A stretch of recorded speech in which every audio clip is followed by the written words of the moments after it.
Breath. ठीक लगता है आपको?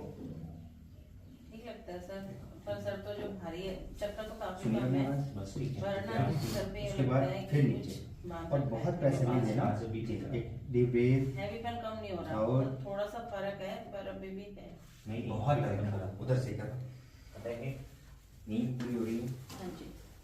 और स्ट्रेस वगैरह नहीं सबसे है। पहले ग्रिप बनाओ, हाथ रखा, अब इनकी रीढ़ की हड्डी आपके बीच में है, हल्का सा ये छोड़ दो, सांस छोड़ दो और बहुत हल्का वापस नीचे, बहुत हल्का, बहुत हल्का। अभी भी आपके राइट पर प्रेशर ज़्यादा है, जबकि दोनों हाथों पर इक्वल प्रेशर है। ठीक है, आइए जी।